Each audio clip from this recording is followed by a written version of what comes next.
बिस्मिल्लाहिर्रहमानिर्रहीम अस्सलाम वालेकुम जी नाज़रीन, आज हम बहुत अहम कानूनी मसाइल को डिस्कस करने जा रहे हैं। हम में से हर किसी को इन कानूनी मसाइल का इल्म होना चाहिए। हम में से अक्सर लोग इनसे लाइल्म होते हैं। तो चले देखते हैं कि ये कौन सी हैं। नंबर 1 है जी, बाप की ज़िंदगी में अगर किसी भी औलाद की मौत हो जाए तो मरने वाले की बीवी बच्चों का जायदाद में हिस्सा ख़त्म हो जाता है। यानी दादा की जायदाद में से पोते पोतियों, नवासे नवासियों, बहू दामाद का कोई हिस्सा नहीं होता अगर कोई भी चाचा ताया या फुफ्फो जिंदा हो तो। इसके बाद नंबर 2 है जी, वसीयत सिर्फ 1/3 जायदाद तक हो सकती है, इससे ज्यादा नहीं हो सकती। अक्सर ड्रामे फिल्मों में दिखाया जाता है कि सेठ ने अपनी तमाम जायदाद नौकर के नाम पर वसीयत कर दी। सेठ के मरने के बाद नौकर हर चीज का मालिक बन गया। ऐसा हमारे मुल्क के कवानीन में नामुमकिन है। अगर आपकी 3 करोड़ की जायदाद है, आप सिर्फ 1 करोड़ की वसीयत कर सकते हैं। बाकी 2 करोड़ आपके मरने के बाद आपके शरई वारसों का ही हिस्सा बनता है। आप चाह के भी उसे बदल नहीं सकते। उसके बाद नंबर 3 है, वसीयत के बरक्स वक्फ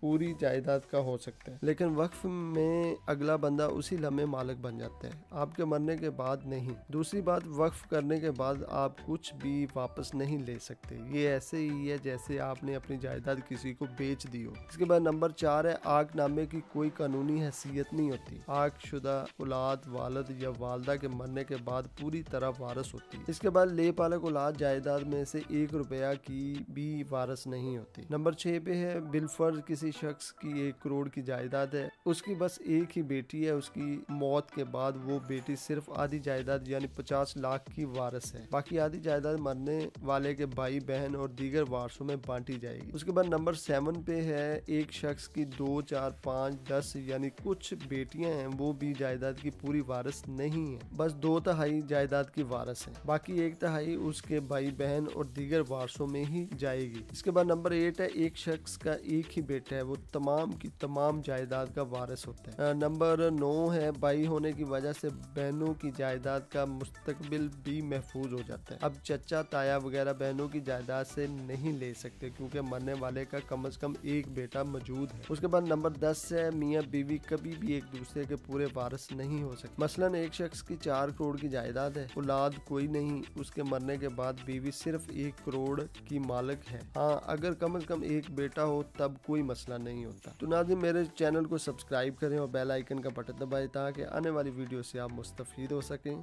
बहुत शुक्रिया, अल्लाह हाफिज़।